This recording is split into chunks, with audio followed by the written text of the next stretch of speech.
Hello everyone, welcome back to our channel. Last lecture में अपन ने डिस्कस किया था प्रेजेंट कंटिन्यूअस टेंस। ठीक है, आज हम बात करने वाले हैं प्रेजेंट सिंपल टेंस या फिर आप बोल सकते हो प्रेजेंट इंडेफिनिट टेंस।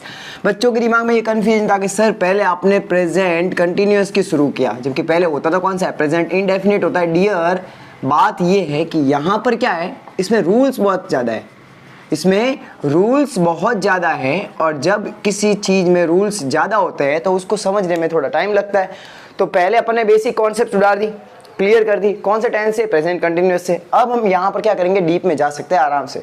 तो चलिए सबसे पहले बात करते हैं कि सर हमको पता कैसे चलेगा कि यहाँ पर प्रेजेंट इंडेफिनिट या प्रेजेंट सिंपल टेंस है, पहचान क्या है इसकी। डियर बहुत ध्यान से देखना, मैं यहाँ पर फिलहाल आपके लिए कुछ एग्जाम्पल लिखता हूँ। राम खेलता है, क्या एग्जाम्पल है, राम खेलता है। देखो बच्चों एक बात दिमाग में ध्यान रखना, जब भी मैं कोई एग्जाम्पल लिखूं, एक्शन के पीछे कौन सा अक्षर है, कौन सा शब्द है, इसको देखना। देखो यहाँ पर क्या दिख रहा है, क्या वर्ड क्या है, अक्षर क्या है, ता है, क्या है, ता है।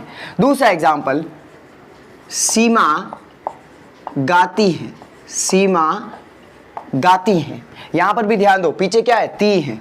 एक और, वे मंदिर जाते हैं। जरा ध्यान दोगे आप डियर, तो यहां पर भी क्या आया, ते। देखो ध्यान दो, यहां पर क्या आया, ती। मतलब कि क्या हो रहा है, जो ये सेंटेंस है, ये जितने भी सेंटेंस है, इनके अंदर जो एक्शंस है, मतलब इनके अंदर जो वर्ब्स है, तो उन वर्ब्स के एंड में क्या, वर्ब्स के एंड में क्या आ रहा है, वर्ब के एंड में मतलब क्रिया के अंत में क्या आ रहा है, ता है, ती है और ते हैं।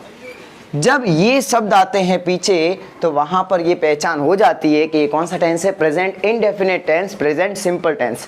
चलो सर ये तो ठीक है। अब इसमें हेल्पिंग वर्ब कौन सी है, बड़े ध्यान से देखना। इसमें डियर हेल्पिंग वर्ब आपके हैं दो, एक तो है डू, एक है आपके डज। ठीक है, डू और डज। अब यहाँ पर सर डू किसके लिए और डज किसके लिए, देखते हैं डिटेल में इसको आराम से अपन। अब ध्यान देना, शॉर्ट में दिमाग में रखने के लिए क्या करोगे, एकदम शॉर्टकट दिमाग में याद रखने के लिए, तो सर ये डू जो है ना, ये है प्लूरल के लिए, किसके लिए, प्लूरल। प्लूरल मतलब क्या हो गया, बहुवचन। क्या हो गया, बहुवचन। ये डज किसके लिए, ये है डियर सिंगुलर के लिए, किसके लिए, सिंगुलर के लिए। तो सर वो कौन कौन है वो बता दो हमें, अभी देखते हैं। यहाँ पर देखो, ये देखो डू किसके लिए आएगा, बताओ प्लूरल कौन कौन है, वी, यू, दे। सिंगुलर एक वचन कौन कौन से, ही, सी, इट। पुल्लिंग में ले लो अपने, राम, सीता, ये हो गए स्त्रीलिंग। ठीक है, ये भी क्या हो गए, सिंगुलर हो गए। तो यहां पर ये तो क्लियर हो गया, ही, सी, इट, ये जो सीता, गीता, राम, मोहन, दीपेश, सुतार जितने भी है उनमें क्या आएगा, डज आएगा। और प्लूरल अगर है, वी, यू, दे, हम, वे, तुम, तो उनके साथ क्या आएगा, डू आएगा। अब पीछे कौन रह गया पता है, आई। आई का केस एक्सेप्शन है, आई एक अपवाद है, इसे खाली याद रखना आप दिमाग में कि आई के साथ क्या आएगा, डू आएगा। क्या आएगा, डू। क्या है, आई यहाँ पर क्या माना गया है, प्लूरल माना गया है, ये आई आ गया यहाँ पर। ठीक है, तो ये दिमाग में आपको याद रखना है। तो ये तो अपन ने क्या क्लियर कर ली, हेल्पिंग वर्ब। अब बात आती है कि सर जो मेन वर्ब की फॉर्म है उसका कौन सा रूप यूज करना है, first form, second form, third form, fourth form, कौन सा यूज करना है। तो दिमाग में याद रखो, पहला टेंस है फर्स्ट फॉर्म यूज करनी है, पहला टेंस है फर्स्ट फॉर्म यूज करनी है। तो यहां पर हम लिखेंगे अब मेन वर्ब की फॉर्म कौन सी है, मेन वर्ब की फॉर्म कौन सी है। तो यहां पर डियर क्या आ जाएगा, वर्ब की फर्स्ट फॉर्म कौन सी आएगी, वर्ब की, वर्ब्स फर्स्ट फॉर्म। अब जरा ध्यान देना, बहुत ध्यान से देखना, वर्ब की फर्स्ट फॉर्म मतलब क्या। अब जैसे मैंने क्या बोला एग्जाम्पल के लिए, कम, केम, कम और कमिंग। ठीक है, ईट, एट, ईटन, ईटिंग, गो, वेंट, गॉन, गोइंग। तो सर अपन को यूज कौन सी करनी है डियर, अपन को यूज करनी है ये वाली, जो भी फर्स्ट फॉर्म्स है उनको अपन को क्या करना है, यूज करना है डियर। अब यहां पर ध्यान देना, यहां पर मगर कुछ रूल्स अलग है। वो रूल्स कौन कौन से हैं उनको अब डिटेल्स में देखते हैं अपन। आप इसका एक स्क्रीनशॉट ले लो फिर इसके बाद, क्योंकि मैं ये क्लियर करने वाला हूं। ठीक है, आई होप आपने स्क्रीनशॉट ले लिया होगा। तो चलिए अब बात करते हैं रूल्स की। देखो यहां पर एक बात ध्यान रखना, पहला रूल क्या है, बहुत ध्यान से देखना। पहला रूल है कि जो अफर्मेटिव सेंटेंस है, कौन से सेंटेंस, अफर्मेटिव सेंटेंस जो है उनके अंदर, अफर्मेटिव सेंटेंस के अंदर हेल्पिंग वर्ब का यूज नहीं होगा, हेल्पिंग वर्ब का यूज नहीं होगा। बहुत ध्यान से समझना। अफर्मेटिव क्या होता है, पॉजिटिव सेंटेंस। पॉजिटिव कैसे, राम खेलता है, सीमा गाती है, वे मंदिर जाते हैं, क्या इसमें कोई नेगेटिव बात है, नहीं, इसमें कोई नेगेटिव बात नहीं है। तो राम खेलता है मतलब ये पॉजिटिव हो गया, इसमें हेल्पिंग वर्ब वो जो डज है वो नहीं आएगी। सीमा गाती है, यहाँ पर भी हेल्पिंग वर्ब नहीं आएगी। तो सर फिर करना क्या है, उनको बाद में देखते हैं। एफर्मेटिव सेंटेंस के अंदर हेल्पिंग वर्ब का उपयोग नहीं होगा। दूसरे नंबर पर क्या है, अगर सब्जेक्ट सिंगुलर है, क्या है, अगर सब्जेक्ट सिंगुलर है तो जो वर्ब है ना, वर्ब के एंड में एस ई एस लगाएंगे, वर्ब के एंड में एस या ई एस लगाएंगे। तीसरा रूल क्या है, अगर सब्जेक्ट प्लूरल है, क्या है, अगर सब्जेक्ट प्लूरल है तो वर्ब के एंड में जो एस या ई एस नहीं लगाए जाएंगे, एस या ई एस नहीं लगाए जाएंगे। बहुत ध्यान से समझना है इसको। Fourth point, interrogative, negative, intro plus negative, मतलब ये जो सेंटेंस होते हैं इनके अंदर डू या डज का प्रयोग होगा, डू या डज का प्रयोग होगा। अब नेक्स्ट बात, ये जो आपके बच्चों दिमाग में ना सब्जेक्ट सिंगुलर तो वर्ब के एंड में ऐसे यस लगाएंगे, इसको जरा ध्यान से समझो कैसे। अब बताओ यहाँ पर राम खेलता है, राम क्या है, सिंगुलर है, ये लिखा राम, मैंने एग्जांपल के लिए आपको समझा रहा हूँ, ये मैंने यहाँ पर लिखा राम। अब बताओ खेलने को क्या बोलते हैं, प्ले बोलते हैं। तो कुछ नहीं करना है, एक काम करना है सीधा, फिलहाल के लिए समझा रहा हूँ।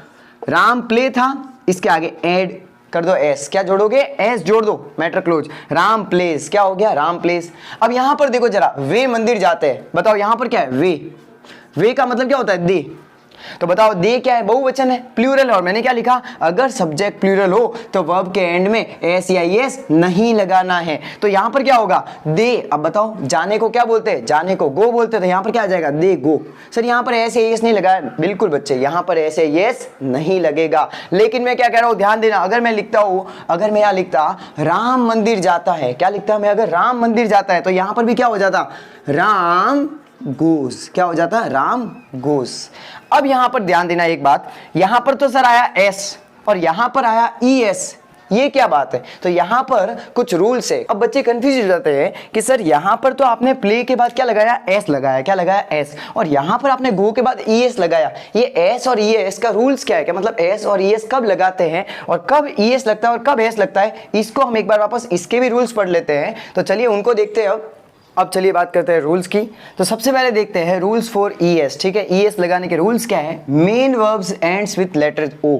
अगर मान लो कोई वर्ब है वो ओ के साथ खत्म हो रही है, किसके साथ खत्म हो रही है, ओ के साथ। एग्जांपल देखो, गो, क्या लिखा हुआ है, गो, तो यहां पर फिर क्या हो जाएगा, उसका हो जाएगा गोस, क्या हो जाएगा, पीछे क्या जुड़ जाएगा, ई एस। फिर अब देखो, जैसे मान लो कोई वर्ब है, कोई भी क्रिया है, एक्शन है, वो एस एस या फिर एस एच से क्या हो रही हो, एंड हो रही है, तो वहां पर क्या हो जाएगा, ई एस जुड़ जाएगा। जैसे पुश, तो यहां पर क्या हो जाएगा, पुशेज। यहां पर मिस तो मिसेज। उसके बाद यहां पर अब क्या है, अगर कोई मेन वर्ब एक्स या फिर डबल जेड या फिर सी एच के साथ एंड हो रही हो, खत्म हो रही हो, तो वहां पर फिर क्या आ जाएगा, ई एस। यहां पर क्या हो जाएगा, फिक्सेज। यहां पर क्या होगा, कैचेज। यहां पर क्या होगा, बजेज। उसके बाद यहां पर देखो, यहां थोड़ा ध्यान देना ज्यादा, कॉन्सोनेंट प्लस वाई, मतलब क्या है, कोई जो वर्ब है वो y के साथ एंड हो रही है, लेकिन उसके पहले y से पहले कॉन्सोनेंट है। कॉन्सोनेंट मतलब ए ई आई ओ यू को छोड़कर बाकी के B C D F G H, ठीक है। तो अब यहां पर एग्जांपल के लिए देखो, क्राई। अब बताओ y यहां पर है, y के पहले क्या है, कॉन्सोनेंट है, क्या है, कॉन्सोनेंट। तो सबसे पहले क्या करना है, y को कन्वर्ट करो i में, किस में कन्वर्ट करो, i में। तो यहां पर देखो सी आर, अब यहां पर क्या कर दिया, i कर दिया। फिर उसके बाद क्या जुड़ेगा डियर, उसके बाद आपको जोड़ना है ई एस। सेम यहां पर आपको फॉलो करना है। यहां पर पहले क्या आएगा, M A double R, Y को किस में कन्वर्ट करो, आई में, मैरी, ठीक है। अब इसके बाद क्या जुड़ जाएगा, ई एस, तो क्या हो जाएगा, ये हो गया मैरीज, ठीक है। उसके बाद यहां पर क्या हो गया, क्राइज। उसके बाद यहां पर एग्जांपल देखो, सेम ट्राइज। यहां पर क्या होगा, फ्लाइज। लेकिन बच्चा लोग आपको एक बात ध्यान रखनी है, अगर वोवेल प्लस वाई हो, मतलब कि यहां पर अब देखो, यहां पर वाई के पहले क्या था, कॉन्सोनेंट था। लेकिन डियर ऐसा केस हो जाए तो, जैसे अपने पहले वाले केस में एग्जांपल तो बताया था मैंने, प्ले। अब बताओ वाई के पहले क्या है, वोवेल है, वाई के पहले अगर वोवेल है कोई लोड नहीं लेना है, सीधा एस लगा दो। क्या करो, सीधा एस लगा दो। देखो यहाँ पर से है तो क्या हो जाएगा, से प्लस एस मतलब कि सेज, क्या हो जाएगा, सेज। यहाँ पर क्या हो जाएगा, सीधा प्लीज, क्या हो जाएगा, प्लीज। तो इस प्रकार से हमने क्या देखे कि एस या एस किस प्रकार से लगाते हैं, इनके बारे में जाना। बच्चों के दिमाग में एक कंफ्यूजन है कि सर ये एस या एस क्यों लगा रहे हैं। देखो ध्यान देना, जितनी भी वर्ब्स होती है, गो, ईट, कम, रन, ये सारी प्लूरल है। क्या है, प्लूरल है। जब इनके आगे आप एस या एस लगाते हो तो ये सिंगुलर हो जाती है। कैसे हो जाती है, सिंगुलर। एग्जाम्पल के लिए बच्चों ने बोला सर हम जाए, मैंने बोला गो, तो बताओ मतलब क्या हुआ, जाओ। सबको बोला ना, ये हो गया गो। अब बच्चे इसको कैसे कंफ्यूज करते हैं कि नहीं नहीं सर, जैसे मान लो एक बुक थी, ठीक है, एक किताब थी, तो सर उसको तो बुक बोलते हैं, कि सर उसको तो बुक बोलते हैं, तो यहां पर तो सर बहुवचन के लिए तो बुक्स हो गया ना, तो वो क्या बोलते हैं सर ये वर्ब भी जो है, ये जो एक्शन है ये प्लूरल बन गई। नहीं डियर, जब किसी वर्ब के एंड में एस या ईएस लगता है तो वो सिंगुलर बन जाती है। डियर ये नाउन है, ये क्या है, नाउन है, इसके पीछे एस या ईएस लगाने से क्या हो जाता है, ये बहुवचन में कन्वर्ट हो जाती है। एग्जाम्पल देखो, अब जैसे मैंने यहाँ पर लिखा मैंगो, ठीक है, अब बताओ मैंगो में क्या है, ये तो एक मैंगो है, ठीक है, अब इसको बहुवचन में कन्वर्ट करना है, बहुत सारे मैंगो, तो क्या हो जाएगा, मैंगोज, क्या हो जाएगा, मैंगोज। तो जो आप दिमाग नाउन्स में लगा रहे हैं वो का वो वर्ब में अप्लाई नहीं होगा। वर्ब प्लूरल होती है तो उनके पीछे एस या एस लगाकर उनको क्या बनाया जाता है, सिंगुलर बनाया जाता है। और ये जो नाउन होती है ये जब सिंगुलर होती है और जब इनके पीछे एस या एस लगाते हो तो ये क्या बन जाती है, बहुवचन में कन्वर्ट हो जाती है। अब हम बात करेंगे कि कैसे सेंटेंस बनाने हैं। सबसे पहले अपन देखेंगे राम खेलता है, इसको अपन समझेंगे। अब हम सेंटेंस को ट्रांसलेट करके देखते हैं कैसे यूज करते हैं इस टेंस का। ध्यान देना, सबसे पहला सेंटेंस अपने सामने क्या है, राम खेलता है। बहुत ध्यान देना, राम का क्या हो गया, राम। अब मैंने आपको क्या बताया था, वर्ब के एंड में क्या आया, ता है, ता है, ती है, ते, तो वहां पर कौन सा टेंस लगेगा, पहला टेंस। और अब बताओ यहाँ पर राम क्या है, सिंगुलर है, एक वचन है, क्या है, एक वचन, तो यहाँ पर डू या डज क्या आएगा, यहाँ पर आएगा डज। हो गई ना गलती, मैंने क्या बताया था पहले रूल में, अफर्मेटिव सेंटेंस में हेल्पिंग वर्ब का प्रयोग नहीं होता है। अफर्मेटिव सेंटेंस में हेल्पिंग वर्ब का प्रयोग नहीं होता क्योंकि ये सकारात्मक है, राम खेलता है। यहाँ कहाँ नेगेटिव बात हो रही है, कहाँ प्रश्नवाचक बात हो रही है, तो यहाँ पर फिर क्या आ जाएगा, राम प्ले। लेकिन क्या बताओ ये सही है, नहीं ये गलत है, क्योंकि मैंने क्या बताया था, अगर जो आपकी वर्ब है, अगर सब्जेक्ट सिंगुलर है, अगर सब्जेक्ट सिंगुलर है तो वर्ब के एंड में क्या जोड़ोगे, एस जोड़ोगे। क्या जोड़ोगे, एस। तो यहां पर क्या आ जाएगा, राम प्लेज। क्या हो जाएगा डियर, राम प्लेज। अब आते हैं दूसरे पर, यहां पर तो आपके दिमाग में क्लिक हो गया होगा, सीमा गाती है, तो यहां पर क्या हो जाएगा, सीमा। अब बताओ गाने को क्या बोलते हैं, सिंग। तो अब बच्चे होशियार है कि सर यहाँ पर अब सिंग नहीं होगा, अब हम बच्चों को पता है कि यहाँ पर क्या हो जाएगा, सीमा सिंग्स। अब हम आते हैं थर्ड पे, और यहाँ पर क्या लिखा हुआ है, वे मंदिर जाते हैं, तो वे का क्या हो जाएगा, दे। अब बताओ जाने को क्या बोलते हैं, गो। सीधा बच्चों के दिमाग में क्लिक होना शुरू हो गया है कि यार सर यहाँ पर दे आया है, दे मतलब क्या होता है, बहुवचन। और अगर सब्जेक्ट प्लूरल है, अगर सब्जेक्ट जो करता है वो बहुवचन है तो वर्ब के साथ कोई छेड़छाड़ नहीं करनी है, उसके पीछे कोई ऐसी यस नहीं लगाना, तो ये का ये रहेगा, दे गो। अब बताओ कहाँ जाते हैं, टेम्पल, तो क्या लिखोगे, दे गो टू टेम्पल, वे मंदिर जाते हैं। एकदम इजी था डियर। अब हम आते हैं थर्ड के ऊपर, ये तो सारे हो गए। एक और एग्जाम्पल देख लेते हैं। यहाँ पर मैंने लिखा मैं खेलता हूँ, मैंने क्या लिखा, मैं खेलता हूँ। फिलहाल के लिए अपन एग्जाम्पल इजी रख रहे हैं क्योंकि अपन को फिलहाल तो कॉन्सेप्ट को सीखना है, ठीक है डियर। मैं खेलता हूँ, बताओ मैं को क्या बोलते हैं, आई। अब यहाँ पर खेलने को क्या बोलते हैं, प्ले, तो क्या हो जाएगा, आई प्ले। लेकिन बताओ मैंने क्या बताया था आपको, अगर सब्जेक्ट सिंगुलर है तो वर्ब के एंड में क्या लगाओगे, एस या एस लगाओगे। लेकिन अगर सब्जेक्ट प्लूरल है तो एस या एस नहीं लगाना है। और अपन ने देखा था ये आई क्या है, एक्सेप्शन है, अपवाद है, यहाँ पर कोई एस या एस नहीं लगाएगा, तो यहाँ पर क्या आएगा, आई प्ले। क्या हो जाएगा, आई प्ले। अब जरा ध्यान देना, अब सबसे बड़ी बात तो अब शुरू होगी कि कैसे नेगेटिव सेंटेंस में कैसे इस यूज करना इस टेंस को। ध्यान देना, अब मैं बोलता हूं राम नहीं खेलता है, मैंने क्या बोला, राम नहीं खेलता है। बहुत ध्यान से देखना डियर इसको। फिर मैंने एक और एग्जांपल आपके इजी समझने के लिए मैंने एक और एग्जांपल ले लिया। यहाँ पर मैं खेलता हूँ, तो यहाँ पर मैंने लिख दिया मैं नहीं खेलता हूँ, मैं नहीं खेलता हूँ। पूरी रामायण इसी के बारे में होगी, इसलिए पूरा डिटेल में समझना। राम नहीं खेलता है तो यहाँ पर क्या हो जाएगा, राम। अब बताओ राम कौन है, सिंगुलर है, और सिंगुलर के साथ डू आती है, डज, डज आएगी, तो यहाँ पर क्या हो जाएगा, राम डज। और यहाँ पर क्या आ जाएगा, राम डज नॉट।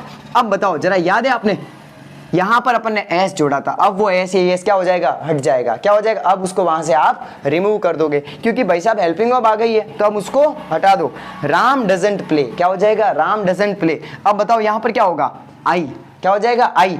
सर यहां पर तो एस या एस जोड़ा ही नहीं था, बिल्कुल, लेकिन बताओ नेगेटिव है तो हेल्पिंग वर्ब आएगी, अफर्मेटिव को छोड़ के बाकी सब में क्या आएगी, हेल्पिंग वर्ब आएगी, मतलब कि सकारात्मक सेंटेंस को छोड़ के बाकी जितनी भी जगह है वहां पर डू या डज का प्रयोग होगा। तो यहां पर क्या आ जाएगा, बताओ आई कौन है, प्लूरल माना गया है, तो यहां पर क्या आएगा, आई डू, क्या आएगा, आई डू। अब बताओ नेगेटिव के लिए not, I do not, I do not play, लेकिन बोलने में कैसे बोलते हैं पता है, ऐसे बोला जाएगा, आई डोंट प्ले, क्या आएगा, I don't play, I don't play. अब हम देखने वाले हैं इंटरोगेटिव, कल अपन ने सीखे थे लास्ट लेक्चर में कैसे बनाते हैं उनको। अब अगर मैं यहां पर लिखता हूं क्या राम खेलता है, मैंने क्या बोला, क्या राम खेलता है, और यहां पर मैंने लिखा क्या मैं खेलता हूं, क्या मैं खेलता हूं, तो बताओ बच्चों क्या होगा यहां पर, तो यहां पर क्या करना है, हेल्पिंग वर्ब को आगे ले लो, और हेल्पिंग वर्ब इसमें कौन सी है, डज, तो यहां पर क्या हो जाएगा, डज राम प्ले, और क्या आ जाएगा, क्वेश्चन मार्क। यहां पर क्या होगा, डू आई प्ले। सर यहां पर आई बड़ा आएगा, बिल्कुल, मैंने लास्ट लेक्चर में बताया था आपको, आई कहीं पर भी आ जाए उसको कैसा लिखोगे, बड़ा लिखोगे। तो इस प्रकार से हमने क्या देखा कि सेंटेंस का फॉर्मेशन कैसे होता है, डू या डज का प्रयोग कैसे होता है। अब जो लास्ट लेक्चर में मैंने आपको 4 सेंटेंस दिए थे उनका ट्रांसलेशन देख लेते हैं। कुछ बच्चों ने आंसर सही भी दिए, कुछ के थोड़े गलत भी थे, तो आप इसको यहां से क्लैरिफाई कर ले। अब तो चलिए इन सेंटेंस को अब देखते हैं। बच्चे अंग्रेजी पढ़ रहे हैं, इसका क्या हो जाएगा डियर, कई बच्चों ने क्या समझा कि बच्चे का मतलब क्या होता है, चिल्ड्रंस, क्या होता है, बच्चों ने क्या सोचा, चिल्ड्रंस। डियर एक बात ध्यान रखना, चिल्ड्रंस इज रॉन्ग। यहां पर क्या आएगा, चिल्ड्रन, क्योंकि जो एक वचन होता है ना, बच्चा, बच्चा, तो इसको क्या बोलते हैं, चाइल्ड, क्या बोलते हैं, चाइल्ड। और इसका बहुवचन क्या होता है, हर जगह एस लगाने से बहुवचन नहीं बनता है, तो इसका बहुवचन डियर क्या हो जाएगा, चिल्ड्रन, क्या हो जाएगा, चिल्ड्रन। इंग्लिश लैंग्वेज ही ऐसी है, कई सारी चीजें आपको रट्टा मारनी पड़ती है, ठीक है, फॉर योर काइंड इंफॉर्मेशन। तो यहाँ पर क्या हो गया, चिल्ड्रन, तो यहाँ पर डियर क्या आएगा, चिल्ड्रन आएगा। बच्चे अंग्रेजी पढ़ रहे हैं, चिल्ड्रन अंग्रेजी पढ़ रहे हैं, चिल्ड्रन आर, क्योंकि क्या है, बहुवचन है, children are reading English, children are reading English. अब दूसरे पे आओ, बच्चे अंग्रेजी नहीं पढ़ रहे, मैंने क्या बताया था, नॉट लगा दो, children are not reading English, same है। फिर क्या बच्चे अंग्रेजी पढ़ रहे, तो मैंने आपको क्या बताया था कि जो हेल्पिंग वर्ब होती है उसको आगे ले लो, क्या करो, उसको आगे ले लो, तो क्या हो जाएगा, आर, सेम, बाकी वो का वही, आर चिल्ड्रन रीडिंग इंग्लिश। लेकिन महत्वपूर्ण बात, पीछे क्वेश्चन मार्क को नहीं भूलना है। चौथा क्या है, बच्चे अंग्रेजी कहां पढ़ रहे, तो क्या हो जाएगा, वेयर, क्या हो जाएगा, where, question mark, question word जो है उसको आगे जोड़ दो, where are children reading English, that's it, story close. अब हम बात करेंगे आज के लेक्चर के बारे में। तो बच्चों आज का आपका होमवर्क है, सीमा नहीं गाती हैं, वे मंदिर नहीं जाते हैं। क्या सीमा गाती हैं, क्या वे मंदिर जाते हैं, सीमा क्यों गाती हैं, वे मंदिर कब जाते हैं। इनको मैं नेक्स्ट लेक्चर में इनके आंसर बताऊंगा, तो आप कमेंट सेक्शन में इनके आंसर तब तक जरूर लिखना। अगर आपको कोई डाउट है तो आप मुझे कमेंट में जरूर बताना। टिल द नेक्स्ट वीडियो, पढ़ते रहिए, मस्त रहिए, स्वस्थ रहिए। थैंक्स फॉर वॉचिंग, जय हिंद, वंदे मातरम।